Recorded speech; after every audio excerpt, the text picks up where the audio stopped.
Instituto Técnico START. Esta aula foi desenvolvida pelo Sistema de Ensino START, cujo lema é "Mais do que ensinar, surpreender o aluno". Essa aula é na modalidade EAD, com o título Isoladores de Redes Elétrica.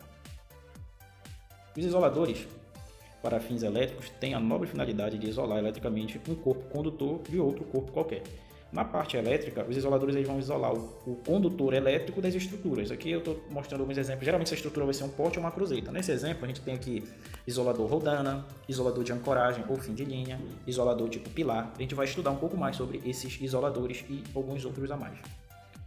Os isoladores são de vidro, porcelana ou polimérico. Os primeiros isoladores criados, eles eram de vidro, porém, eles eram muito frágeis. Quando esse isolador ele vinha quebrar, ele quebrava por inteiro, tá? Logo em seguida foi criado o isolador de porcelana, ainda frágil, só que um pouco mais resistente do que o isolador de vidro. E atualmente nós estamos com o isolador polimérico. O polimérico é um plástico com algumas características específicas. Tem uma isolação melhor do que os demais acima e tem a facilidade de não quebrar, ou seja, ele não vai quebrar se alguém jogar uma pedra ou então ele se chocar com alguma coisa, não vai quebrar com facilidade, uma vez que ele é flexível.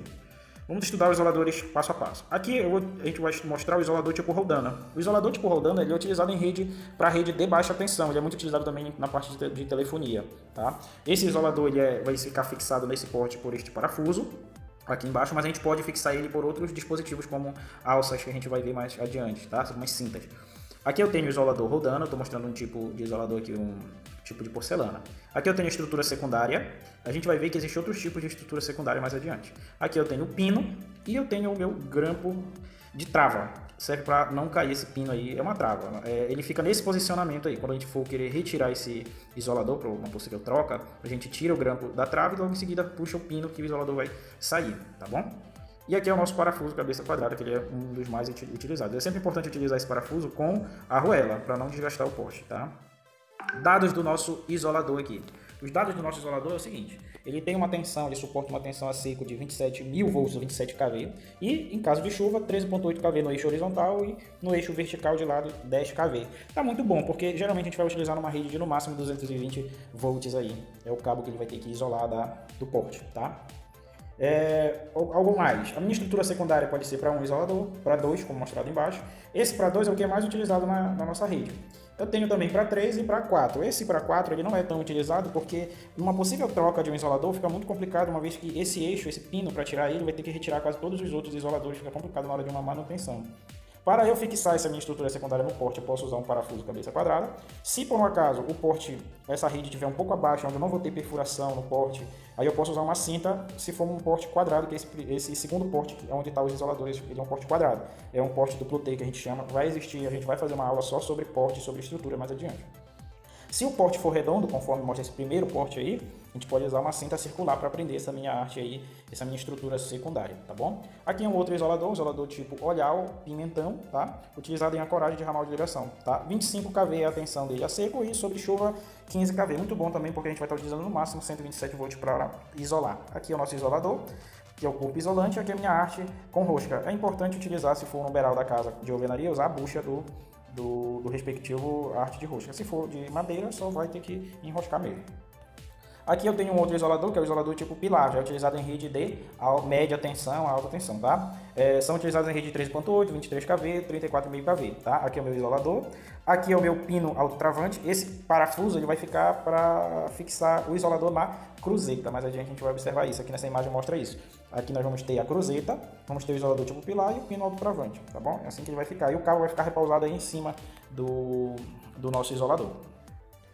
Aqui eu tenho já um isolador de ancoragem ou isolador de fim de linha, né? Utilizado para final da linha, tá? São utilizados em rede de 15 kV, 25 e 35, tá? Essa primeira frase aí desconsidera, tá falando que o isolador é passagem. Não, geralmente a gente utiliza ele em fim de linha, tá bom? Pode ser utilizado em uma rede de passagem também, mas mais utilizado em fim de linha, tá? Aqui é o nosso isolador, vamos explorar bem ele agora. Aqui eu tenho a minha ferragem de engate tipo olhal, um pino, né? Tipo olhal. Aqui eu vou ter uma ferragem de engate tipo garfo. Nesta parte eu vou ter a proteção ao tempo, que é uma proteção polimérica, é um polímero, que é um material especial, né, mais utilizado, e o núcleo de fibra de vidro, que é um núcleo isolado, tá? Aqui é o nosso pino e a nossa grampo de trava, tá bom? Aqui é uma imagem exemplificando o que foi visto anteriormente, né, mostrando o terminal olhal, tendo uma outra visão aí do nosso isolador de fim de linha, tá? Nosso isolador de ancoragem. Para eu usar esse isolador, eu preciso usar um parafuso, eu preciso usar uma manilha sapatilha, eu preciso usar um olhar de parafuso e eu preciso usar um gancho de suspensão. Geralmente são muito utilizados esses componentes de ferragens aí. Nesta aula, apesar dela falar só ser o título isoladores, mas a gente já vai conhecendo outros componentes que é preciso utilizar junto com os isoladores, tá? Aquele isolador lá de ancoragem precisa desses 4 componentes. Nessa imagem mostra aqui nessa primeira componente que aparece a nossa manilha, tá? Aí fixa o isolador, aqui é o gancho e a porca-olhar e o parafuso, tá bom? Nessa outra imagem dá pra gente verificar esses componentes cada um, tá? O gancho olhar, o isolador e a manilha, tá legal? Ele fica geralmente nesta estrutura aqui. Este aqui é um outro isolador tipo disco, tá? Ou isolador tipo concha ou câmpula.